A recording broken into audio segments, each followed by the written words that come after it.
parole est à Madame Stéphanie Cochert pour le groupe Horizon. Merci Madame la Présidente. Ma question s'adresse au ministre de la Santé et de la Prévention. Monsieur le ministre, lundi paraissait le rapport très attendu sur l'aide médicale d'État.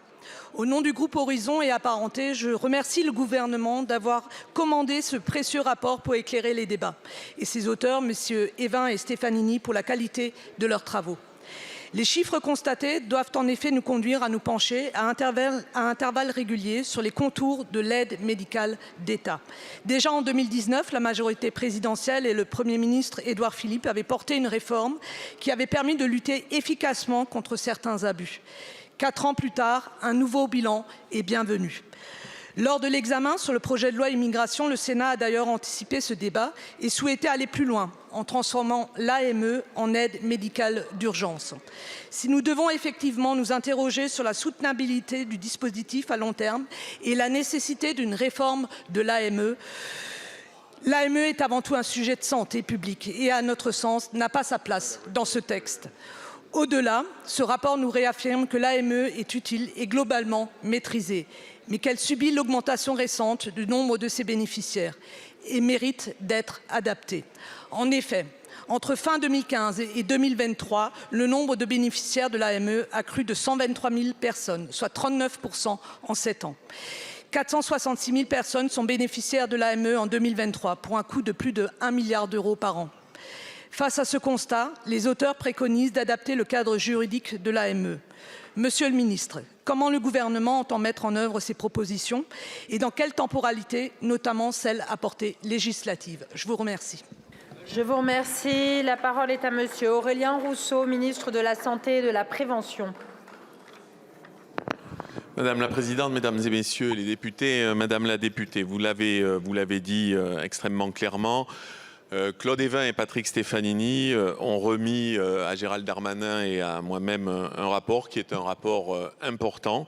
Ils convergent tous deux sur l'essentiel des analyses et assument aussi un dissensus sur certains points. Je veux dire que ce rapport, il permet de remettre de la clarté, de la lisibilité, de la transparence qui est indispensable au débat démocratique et qui est en tout cas plus utile que les postures, les vindictes, la facilité ou quelquefois un zeste de démagogie sur ce sujet. Et je voudrais souligner rapidement que, et vous l'avez dit Madame la députée, non, l'AME n'est pas un dispositif dont l'État aurait perdu la maîtrise, un dispositif hors de contrôle. C'est un dispositif et une dépense qui est parmi les plus contrôlés. Nous parlons de dépenses qui sont là les mieux suivies et vous avez fait écho à la réforme qui a été engagée en 2018 sur le panier de soins. Le rapport rappelle aussi utilement que sur les 466 000 bénéficiaires de l'AME, il y a 100 000 enfants qui ne sont pas, au sens juridique, des étrangers en situation irrégulière. Le rapport dit aussi très clairement, et rappelons-nous de ces deux auteurs, qu'il n'y a pas d'appel d'air, que l'AME ne crée pas de tourisme médical et donc ne favorise pas l'immigration irrégulière. Et c'est donc pourquoi cette disposition et toute évolution n'aurait pas sa place dans le projet de loi immigration. C'est sur ce point essentiel. Oui, il faut que la médecine de ville s'engage dans la prévention.